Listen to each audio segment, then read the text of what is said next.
नमस्कार, श्री स्वामी समर्थ सर्वांना। मी प्राजक्ता। तर आजच्या ब्लॉगमध्ये तुम्हालाही होणार आहे दर्शन कसलं ते मी सांगतेच। तर आम्ही चाललेलो आहे 12 ज्योतिर्लिंगांमधलं शेवटचं ज्योतिर्लिंग घृष्णेश्वर ज्योतिर्लिंग जे छत्रपती संभाजीनगरमध्ये आहे। दर्शन घ्यायला चाललेलो आहे। श्रावण चालू आहे तर तुम्हीही पूर्ण ब्लॉग बघा, तुम्हालाही दर्शन होईल। आणि ब्लॉग आवडला तर नक्की कमेंटमध्ये सांगा कसा वाटला, तुम्हाला दर्शन कसं झालं तर नक्की मला सांगा। तर 4:30 वाजलेले आहेत आणि आता कॅबमध्ये आहे आम्ही। CSMTला जायचं आहे आम्हाला। तिथे 3 वाजता उठलोय सकाळी 3 वाजता उठले। मी तर 2:30 वाजता उठली आहे। 5:30ची ट्रेन आहे तर लवकरच निघायचं होतं। फायनली आम्ही आता पोचलो स्टेशनला। सकाळचे 5 वाजलेत। आलेलो आहे CSMT स्टेशनला। तिथे इथून आमची ट्रेन आहे। तर तिथे श्रुती आहे, मम्मी आणि साक्षी आणि मी। सो आम्ही चौघं चाललेलो आहे। सामान उचलवत नाही मला तरी पण जास्त नाही आहे। तर आता इथून ट्रेन आहे 5:30ची। इथे दुपारी पोचेल 2 वाजता। तर बघा ब्लॉग तुम्ही। बसलो ट्रेनमध्ये। इथे मम्मी आणि साक्षी आहे, इथे श्रुती आणि मी। तर बघू आता ट्रेन सुटेल। तुम्ही पण आमच्या जर्नीसोबत राहा।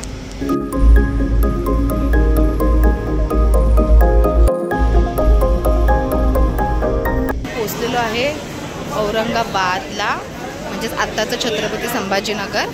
सो आता इथून आम्हाला जायचं आहे घृष्णेश्वर मंदिराजवळ। तर आता आम्ही बाहेर जाऊन बघतो आम्हाला काय ऑटो वगैरे भेटेल।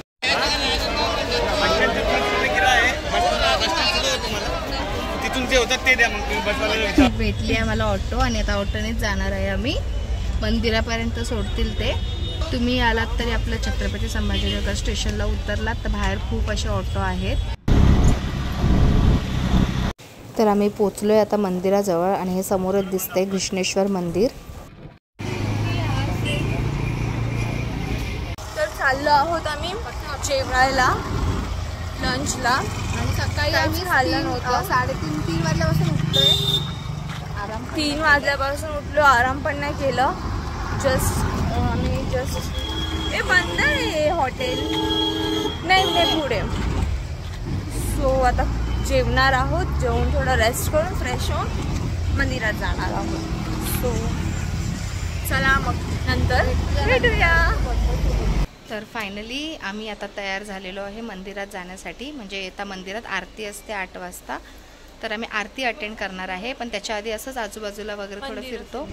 हां, आणि मग आरतीला जाऊ घृष्णेश्वर महादेवांच्या मंदिरात। 8 वाजता आरती असते। सो आरती घेणार आहे आम्ही आणि आम्ही इथे स्टेला आहोत।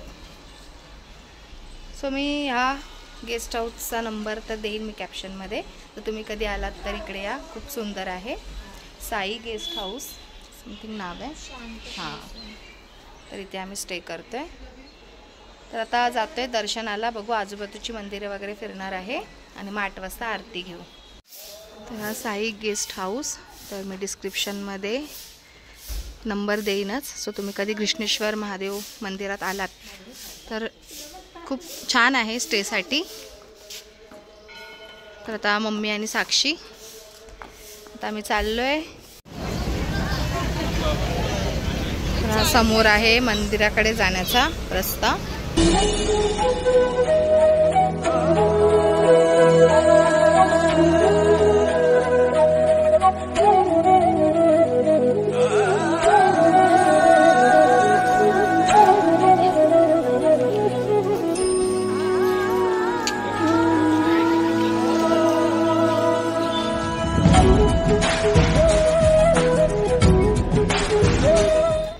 मंदिराकडे जाताना तर हे आधी आम्हाला एक मंदिर दिसलंय, तर आम्ही आता इथे दर्शन घेतोय। समाधी आहे ते जनार्दन काहीतरी आहेत स्वामी त्यांचं।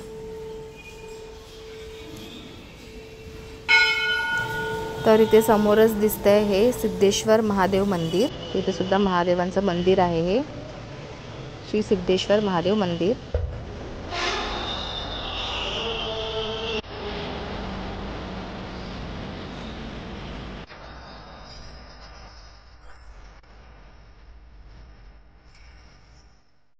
तर समोरच हे श्री घृष्णेश्वर ज्योतिर्लिंग, तर हे समोर मंदिर आहे।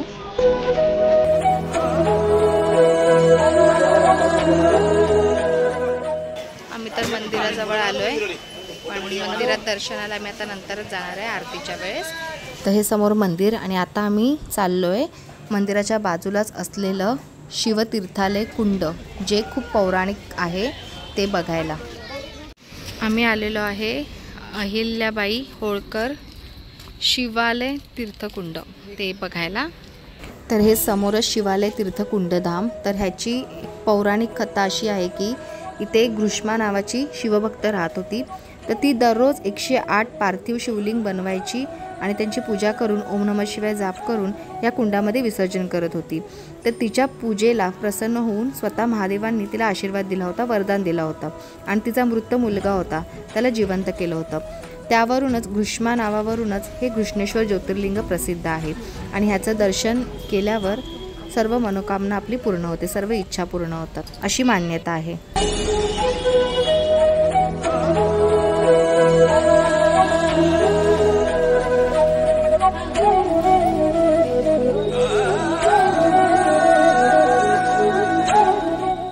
तर इथे आम्ही दर्शन घेतलेलं आहे आणि आता जाणार आहे महादेवांच्या आरतीला, जे 8 वाजता असते मंदिरामध्ये आणि 9:30 पर्यंत दर्शन घेऊ शकतात, म्हणजे मंदिर चालू असतं. तर आता जातोय आरतीला. तर तिथे तर व्हिडिओ शूटिंग वगैरे अलाउड नाही आहे. तर आम्ही आता दर्शन घेतो आणि दर्शन झाल्यावर आरती घेतल्यावर तुम्हाला नक्की सांगेन कसं वाटलं. तर आम्ही आलोय आता दर्शन करून सुद्धा आणि आरती सुद्धा भेटलेली आहे आम्हाला गाभाऱ्यामध्ये. आणि 2 वेळा दर्शन सुद्धा झालं आमचं. मस्त दर्शन आणि आरती. आरतीसाठी ते लोक घेत नाहीत आतमध्ये, पण देवाची इच्छा. तर आम्हाला गाभाऱ्यामध्ये दर्शन म्हणजे आरती पण भेटली आणि दर्शन पण खूप मस्त झालं. मस्त मिराकल पण झाला आमच्यासोबत. 2दा दर्शन झालं आमचं. महादेवांचं खूप सुंदर दर्शन झालंय आणि आरती सुद्धा भेटली आहे, तर खूप प्रसन्न वाटतंय. तर आता अजून उद्या इथे बाकी गोष्टी आहेत फिरायला, सो आम्ही ते फिरणार आहे. आता पण भूक लागली, उपवास पण आहे, सो उपवास सोडायचा आहे मला. सो आता मी जेवण वगैरे घेतो आणि मग उद्या दुसऱ्या ब्लॉगला स्टार्ट करेन. उद्या जे आम्ही फिरणार आहे, जिथे जाणार आहे ते.